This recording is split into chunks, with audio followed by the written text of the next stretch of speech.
उत्तरं यत्समुद्रस्य हिमाद्रय च एव दक्षिणं वर्षं तत् भारतं नाम भारती यत्र संतति।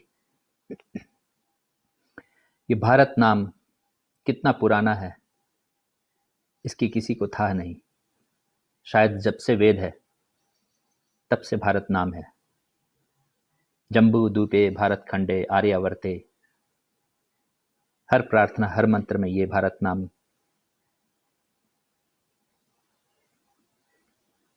चाहे वो रामायण काल हो, चाहे महाभारत हो या वर्तमान काल हो, भारत नाम से ही कई व्यक्तियों के नाम रहे हैं भरत के रूप में। जब इसे विदेश के बुद्धिजीवी देखने आए तो अनायास ही उनके मुंह से निकल पड़ा, यूनिटी इन डाइवर्सिटी, विविधता में एकता। आज भी चाहे आप यूरोप चले जाओ या मिडिल ईस्ट चले जाओ, अफ्रीका चले जाओ, अमेरिका चले जाओ, आपको कोई देश ऐसी विविधता को समेटे हुए नजर नहीं आएगा। यदि जर्मनी है तो वहां पर सिर्फ जर्मन भाषा बोली जाती है, फ्रांस है तो फ्रेंच बोला जाता है। ऐसे जितने भी देश हैं वहां एक भाषा, एक रिलीजन, इसी की कल्पना और यही उनका स्वरूप है। लेकिन भारत, जितने राज्य हैं, जितने प्रांत हैं, उतनी भाषाएं हैं, उतने विविध विविध प्रकार के भोजन हैं, नृत्य है, संगीत है, कलाएं हैं। हर राज्य, हर प्रांत के साथ ये विविधताएं देखने को मिलती है। फिर ये एकता, इसकी संभावना भारत में कैसे बनी, ये हर एक के लिए एक प्रश्न है और हर कोई इसका उत्तर जानना चाहता है। उत्तर सबके, हर भारतीय के पास है, परंतु इस पे विचार और गहराई से चिंतन शायद कम लोग करते हैं। आज हम इसी प्रश्न का उत्तर ढूंढेंगे। भारतीय दर्शन या भारतीय संस्कृति की रूपरेखा के इस विषय पर मैं आप सबका स्वागत करता हूं। भारत को एक सूत्र में बांध कर रखने वाला जो तत्व है वह है भारत का अध्यात्म दर्शन, अध्यात्म ज्ञान। क्या है यह अध्यात्म, इसी को आज हम समझने का प्रयास करेंगे। आज का ये जो सेशन है इसमें हम सिर्फ भूमिका बनाएंगे, क्योंकि भारत के व्यवहार, भारत के त्यौहार, भारत की संस्कृति बहुत ही विस्तारित है और इसकी जर्नी बहुत लंबी होगी। मगर उस जर्नी और उस सफर को तय करने के लिए जो एक भूमिका चाहिए वो आज का सेशन है।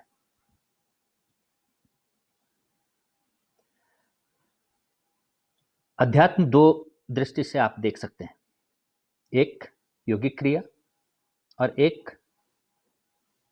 कार्मिक अवस्था।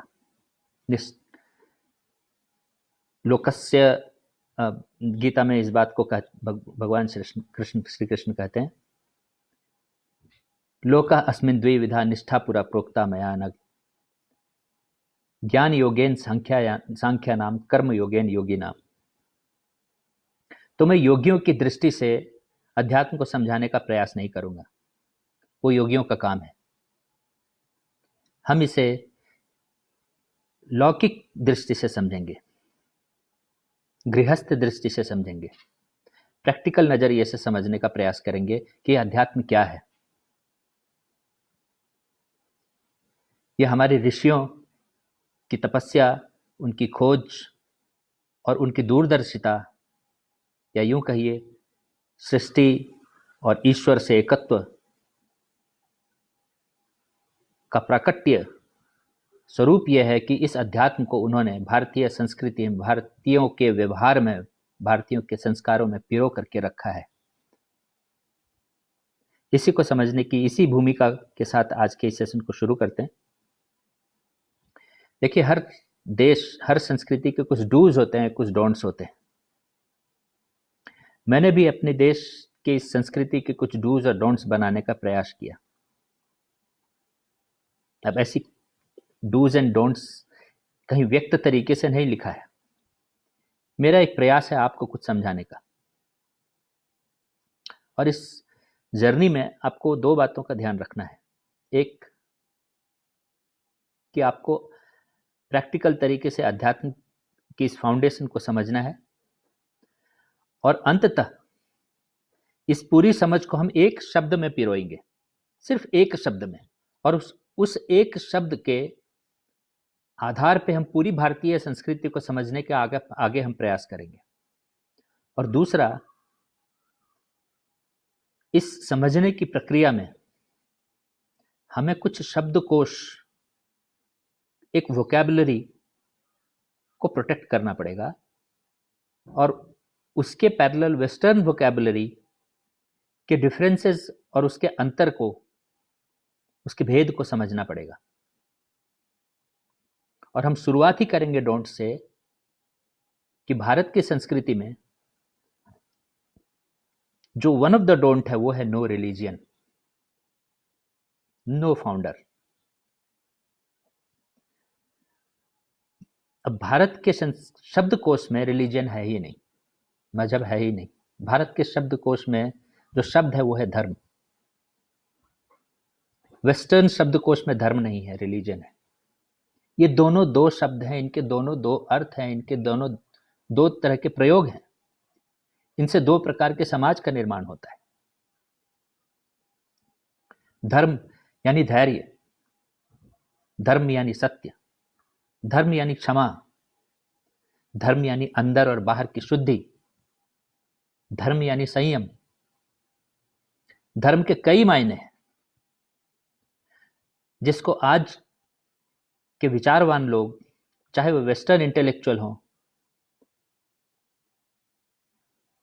या अलग अलग स्तर के बुद्धिजीवी, चाहे वो शिक्षा का जगत हो या इंडस्ट्रीज हों, जब भी सॉफ्ट स्किल और व्यक्ति निर्माण और ह्यूमन डेवलपमेंट की बात आती है तो इन्हीं क्वालिटीज की बात आती है।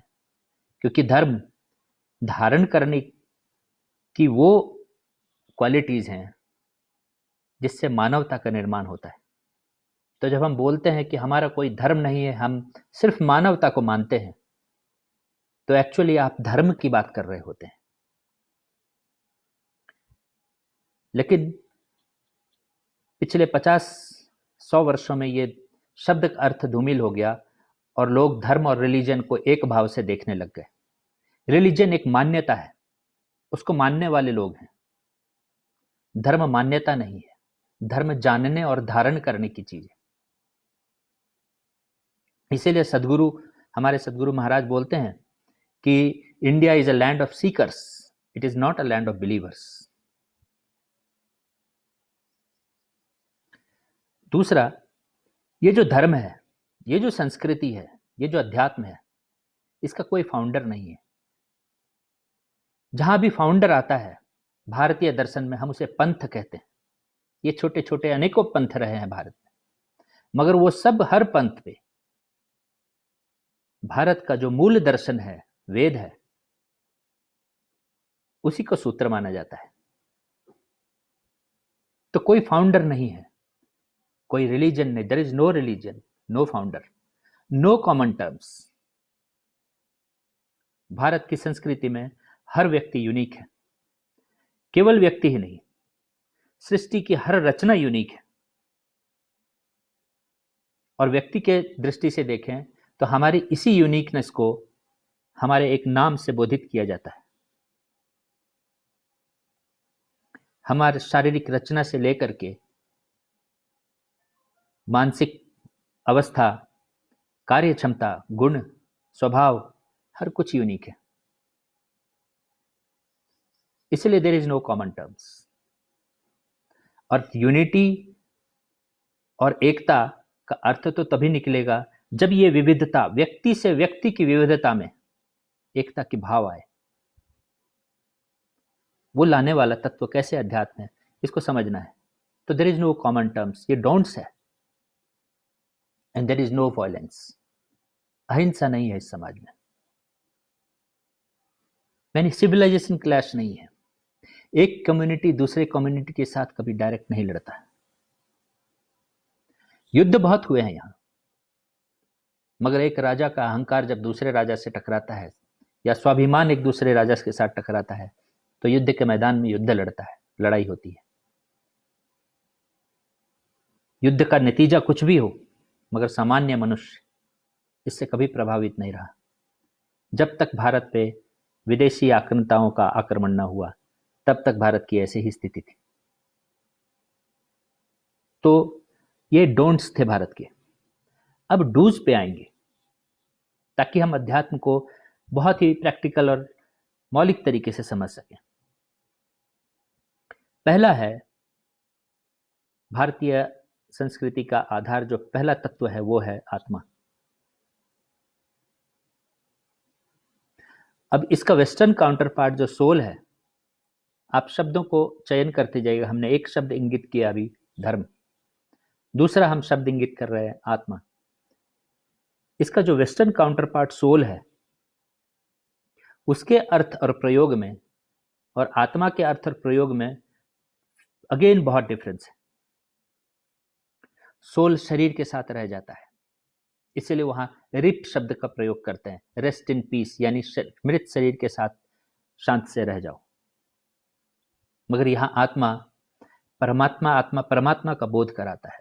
आत्मा शब्द सुनते ही हमारे मानस में, साइकोलॉजी में परमात्मा शब्द इको करने लगता है, यानी यह परमात्मा का अंश है, इसकी गति है, यह शरीर को धारण किया है और आगे और शरीर धारण कर सकता है। इसलिए हम कहते हैं सदगति को प्राप्त हो। दिवंगत पुरुष को हम कभी नहीं कहते रिप, या फिर ईश्वर में विलीन हो जाए। तो यहां आत्मा शब्द का प्रयोग और वहां सोल शब्द के प्रयोग में दो भावों को व्यक्त करता है। इसलिए हमें शब्दों का, भारतीय संस्कृति को समझने में हमें शब्दों का चयन करना पड़ता है। तो आत्मा, ये आधार है। आत्मा को समझना ही अध्यात्म है। तो आत्मा जब आगे बढ़ता है तो एक दूसरा शब्द उसके साथ जुड़ता है, वो है माया। माया और आत्मा का समावेश जीव को उत्पन्न करता है, यानी जितने भी क्रिएचर्स हैं इंक्लूडिंग ह्यूमन बीइंग्स, ये सब जीव हैं। और माया, अगेन ये माया शब्द समय के साथ इसके अर्थ भ्रष्ट हो गए हैं। हम इसे इल्यूजन के साथ कंपेयर कर देते हैं। इल्यूजन भ्रम है, माया भ्रम नहीं है। माया बहुत ही टेक्निकल टर्म है। सृष्टि के रचना के क्रम में माया सृष्टि में व्याप्त है। जैसे एनर्जी कण कण में व्याप्त है, वैसे माया हर जीव में व्याप्त है। तो माया और आत्मा के समावेश से जीव होता है। माया क्या है? जहां जीव अपने आत्म भाव को छोड़कर एक जीव भाव में आ जाए, यानी हम और आप ये समझने लगे कि हम हैं, आत्मा नहीं है। आत्मा का ज्ञान, बोध जो है वो कम हो जाए या शून्य हो जाए, वो माया है। और जैसे ही इस माया को, बाउंड्री को आप पार करते हैं, तो वापस आप आत्मा और परमात्मा तत्व में विलीन हो जाते हैं। तो माया वो बाउंड्री है। और तीसरा कि जब ये जीव है, और जीव में भी जब हम मनुष्य हैं जो इन बातों को समझ सकते हैं, तो हमारे जीवन का उद्देश्य क्या है?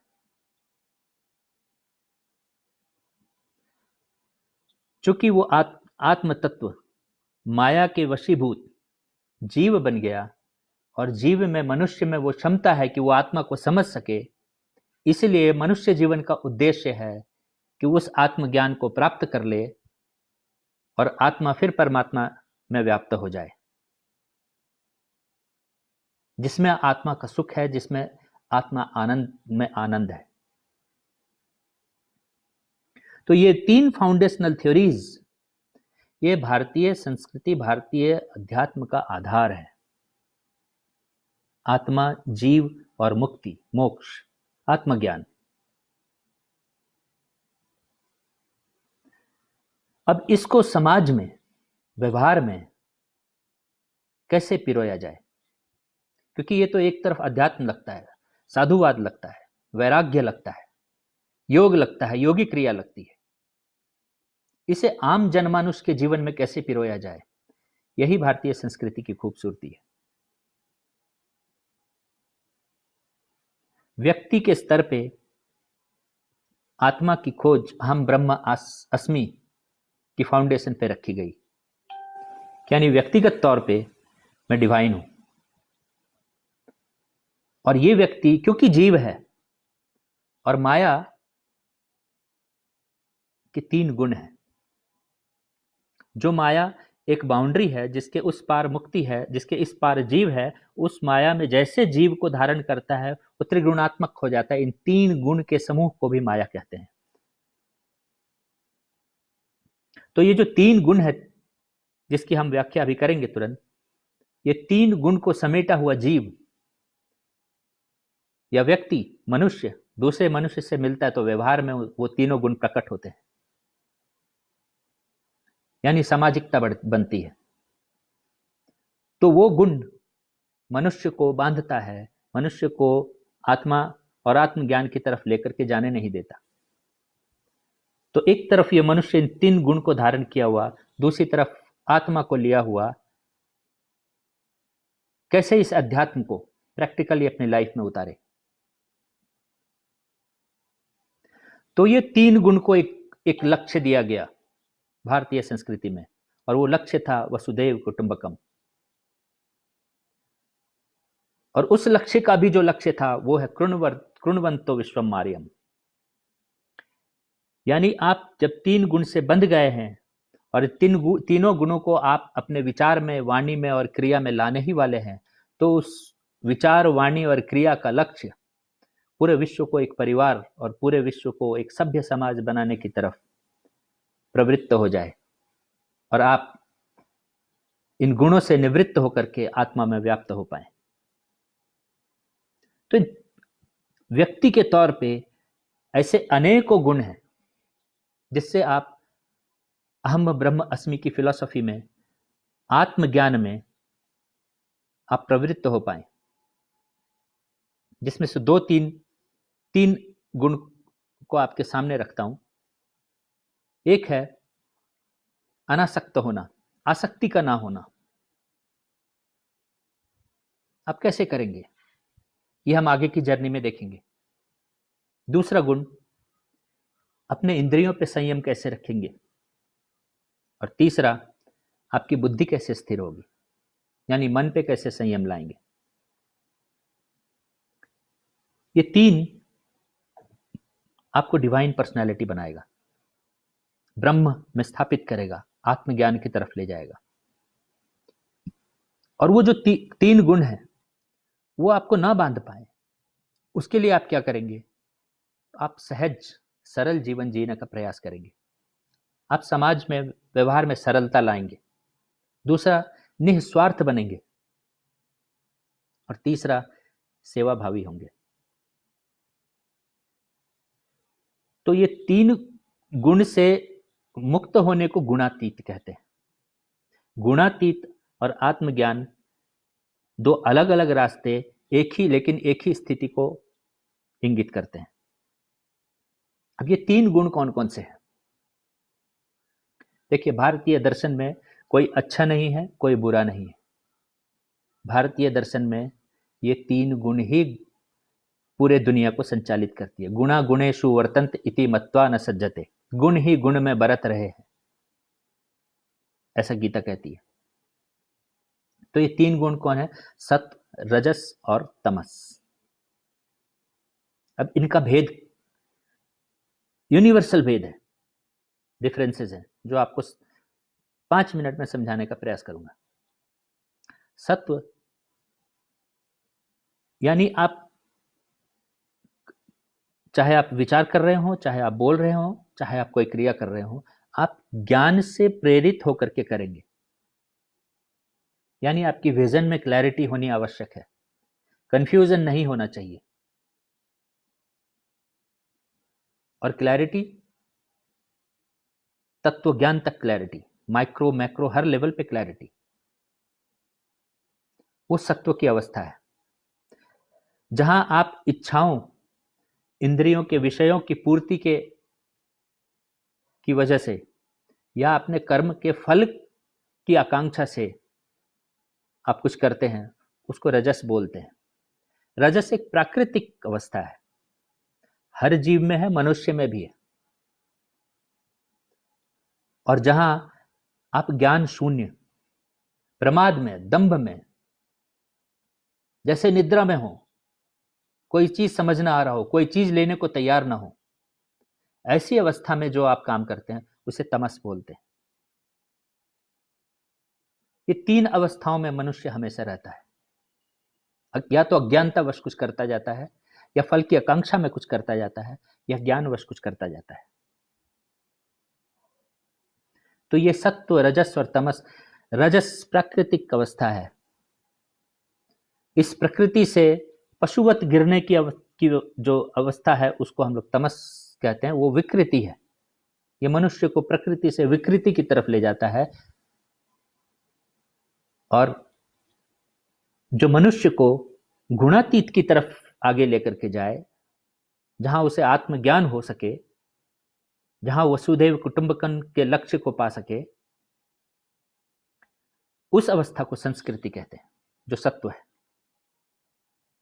तो भारतीय दर्शन इस सत्व को धारण करने की प्रक्रिया है। मनुष्य को प्रकृति से विकृति में ना जाने दिया जाए, और प्रकृति से संस्कृति की तरफ वो बढ़े, और संस्कृति से गुणातीत हो सके, ऐसी अवस्था जो है ये भारतीय दर्शन है। और ये पूरे भारत के हर राज्य, हर भाषा जिसमें विविधता आप पाते हैं, उसके मूल फिलॉसफी में यही है। अब एक छोटी सी और उदाहरण लेंगे हम सत्व, रजस और तमस को समझने के लिए। वैसे गीता के 14वें, 17वें और 18वें अध्याय में इसका बहुत विस्तार किया गया है। आप वहां से बहुत विस्तारित तरीके से इन तीनों गुणों को समझ सकते हैं। फिर भी प्रैक्टिकल पॉइंट ऑफ व्यू से एक फंडामेंटल शब्द लेते हैं, मान, सम्मान जिसको आप कहते हैं।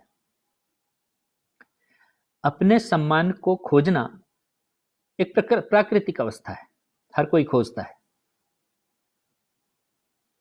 यानी कि मेरा अपमान ना हो, मेरा सम्मान बना रहे, इस अवस्था को स्वाभिमान बोलते हैं। ये रजस है। लेकिन मैं अपने सम्मान को खुद भोगता हूं, और इस प्रक्रिया में किसी दूसरे को हीन भाव से देखता हूं, या उसके सामने इस तरीके से चीजें व्यक्त करता हूं जिससे मैं सम्मानित हूं, वो नहीं, या फिर उसका अपमान भी कर डालता हूं। ये दंभ जैसी स्थिति जो है, ये अभिमान है, ये तमस है। और एक तीसरी प्रक्रिया आती है कि मैं इस मान और सम्मान के भाव से ही मुक्त होना चाहता हूं, इससे परे हूं, क्योंकि मैं सहज हूं, सरल हूं, समभाव हूं। ये सत्व है। यह अवस्था सबसे उचित है, क्योंकि इस अवस्था के में व्याप्त व्यक्ति विचलित नहीं होगा। कैसी भी परिस्थिति हो, वो अपने ध्येय, अपने लक्ष्य, अपने कर्म से हटेगा नहीं।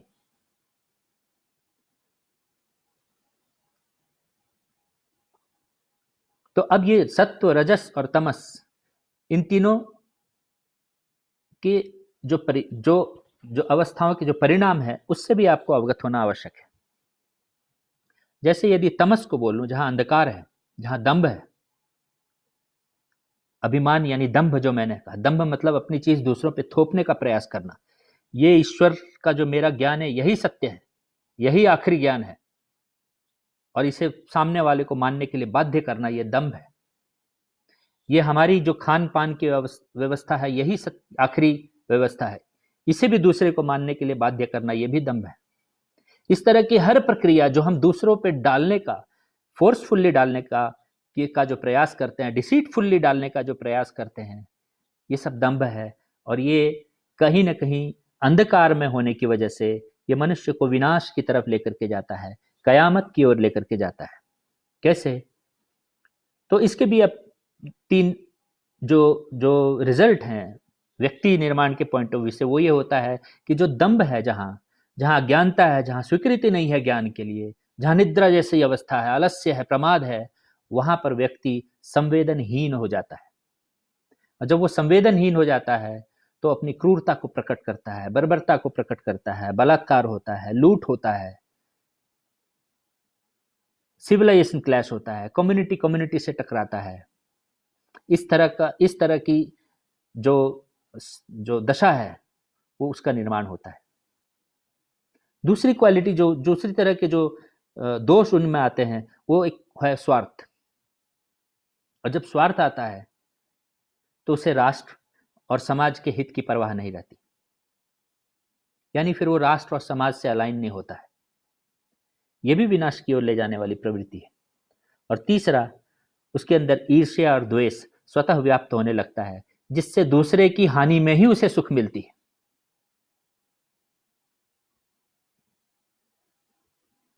ये तमस का राह है। और सत्व का राह जो है वो प्रोग्रेसिव राह है। वहां पर सृष्टि और स्थिति दोनों कैसे शांत और सुखमय हो, इसकी प्रवृत्तियों को बल मिलता है। जो हमने चर्चा किया कि वहां पर सहज भाव है, सरलता है, निस्वार्थ है, सेवा है, संयम है, धर्म है। अब इन सारे शब्द जो आपके सामने प्रस्तुत किया, इसका एक निचोड़ शब्द है जो मेरे इस सेशन का मूल मंत्र रहेगा, जिसके आधार पे हम आने वाले सेशन में भारतीय संस्कृति को समझने का प्रयास करेंगे। और वो मूल शब्द जो है वो माया से उत्पन्न हुआ शब्द जिसको हम कहते हैं अहंकार। आप अक्सर सुनते होंगे, जितने समझदार लोग हैं वो आपको हमेशा कहते हैं अहंकार मत करो। कैसा है, आप एक प्रैक्टिकल बात समझो। अभी हमने जैसे अभिमान, स्वाभिमान और अमान की बात कही। अपनी शान को व्यक्त करना ये अहंकार का अभिमान वाला स्वरूप है। अपनी शान में ही रहना, व्यक्त नहीं करना मगर जैसा हो, लेकिन शान में रहना, स्वाभिमान की तरह से रहना, या फिर सरल रहना, ये तीनों चॉइस हमारे पास में है। इससे हमारी स्थिति में लाभ या हानि इन भावों की वजह से ही आती है। बाकी स्थिति तीनों की सेम रह सकती है। इसलिए इन सब को समेटने के लिए एक साधारण शब्द, प्रयोगात्मक शब्द जो है वो अहंकार कहा गया। अब अहंकार जो हमारे संस्कृति का शब्द है, उसका भी जो अर्थ है वो भी भ्रष्ट हुआ है। अहंकार का सीधा तात्पर्य एरोगेंस से ले लिया गया है, जबकि अहंकार इन तीनों गुण जो माया में है, वो अहंकार के भी यही तीनों गुण का प्राकट्य रूप है। अहंकार यानी मेरा आकार, और मेरे आकार सात्विक भी है, मेरे आकार राजसिक भी है, मेरे आकार तामसिक भी है। तो मेरा जो ये शरीर है ये तामसिक अहंकार है। क्यों? क्योंकि इसमें विकार उत्पन्न होते रहते हैं, इसमें वृद्धि है और इसका नाश भी है। मगर मेरे जो इंद्रिय हैं, जो इच्छाओं को केंद्रित हैं, विषयों पे केंद्रित हैं, वो राजसिक अहंकार है। मगर ये जो मन है, जो मेरे बुद्धि पर केंद्रित है, जो ज्ञान की तरफ लेकर के जा सकता है, ये सात्विक अहंकार है। ये तीनों अहंकार मिलकर के मेरा आकार होता है, मेरा अहंकार होता है।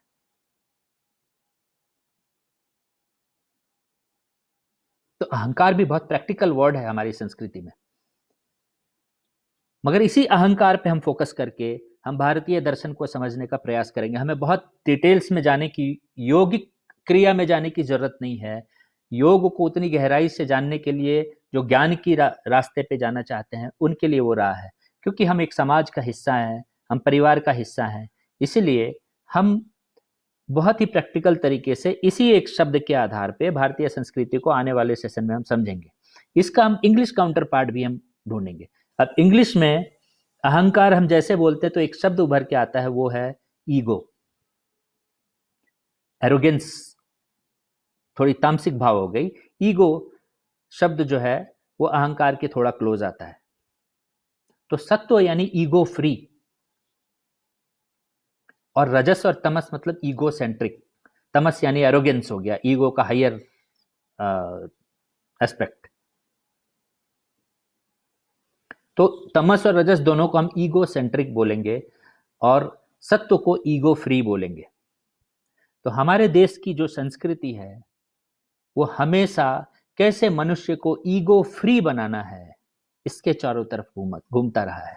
चाहे वो त्योहार हो, चाहे वो भाषा हो, चाहे वो मनुष्य से मनुष्य का व्यवहार हो, चाहे परिवार में माता पिता और बच्चे भाई बहन इन सब के बीच का व्यवहार हो, चाहे गुरु शिष्य का रिलेशन हो, चाहे ईश्वर को देखने का दर्शन हो, कोई भी चीज, चाहे वो युद्ध हो, नृत्य हो, संगीत हो, शिक्षा हो, हर चीज में इस फंडामेंटल फिलॉसफी को पकड़ के रखा गया है कि कैसे हमेशा ईगो फ्री हो। क्योंकि मनुष्य यदि ईगो में स्थापित होगा तो संवेदनहीनता आएगी, उसमें स्वार्थ आएगा, उसमें ईर्ष्या और द्वेष आएगा, और ये मनुष्य को, सृष्टि को विनाश की तरफ लेकर के जाएगा। तो 21वीं सदी में इस तरह के विनाशकारी अवस्थाएं हम प्रकट्य रूप से देख रहे हैं। क्योंकि भारत के इस दर्शन से एटलीस्ट हम भारतीय, जिनमें ये एक्सपेक्टेड है कि ये दर्शन इनके अंदर में, इनके समाज में, इनके स्वभाव में, इनकी संस्कृति में, इनके डे टू डे लाइफ में व्याप्त होगा, उससे हम दूर हो गए हैं। और इसी को समझाने के लिए हम ये सीरीज ऑफ सेशन शुरू करेंगे। तो ईगो फ्री इस शब्द को आप याद रखिएगा इंग्लिश के पॉइंट ऑफ व्यू से, और अहंकार हम संस्कृत के पॉइंट ऑफ व्यू से याद रखेंगे। और इसी दृष्टि से, क्योंकि अहंकार बोलेंगे तो हम सत्व, रजस और तमस तीनों की बात करेंगे, मगर हम इससे भी सिंपलिस्टिक फॉर्म में रखना चाहें चीजों को तो सिर्फ ईगो फ्री वर्ड हम यूज करेंगे आगे आने वाले समय में। ये जो मैं आज जो एक फाउंडेशनल बातें आपके सामने रखूं, जिससे ज्यादातर आप लोग परिचित हैं, मगर इसे फाउंडेशन के रूप में देखने का आप में से कुछ लोग प्रयास किए हैं, कुछ ने नहीं किया है, लेकिन आप परिचित हैं इन चीजों से। ये फाउंडेशनल नॉलेज शिक्षा के पॉइंट ऑफ व्यू से भी बहुत आवश्यक है। इसके फाउंडेशन पे शिक्षा व्यवस्था होनी चाहिए, इसके फाउंडेशन पे पारिवारिक व्यवस्था होनी चाहिए, इसके फाउंडेशन पे ऑर्गेनाइजेशंस बनने चाहिए, कंपनीज बनने चाहिए। इसके फाउंडेशन पे ही सारे कुछ हो तो मनुष्य प्रोग्रेसिव होगा, सुख और शांति को प्राप्त कर पाएगा। इसके साथ मैं आज का सेशन समाप्त करता हूं।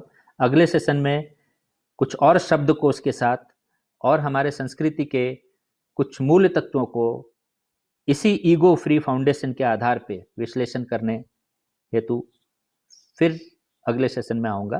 तब तक के लिए नमस्कार।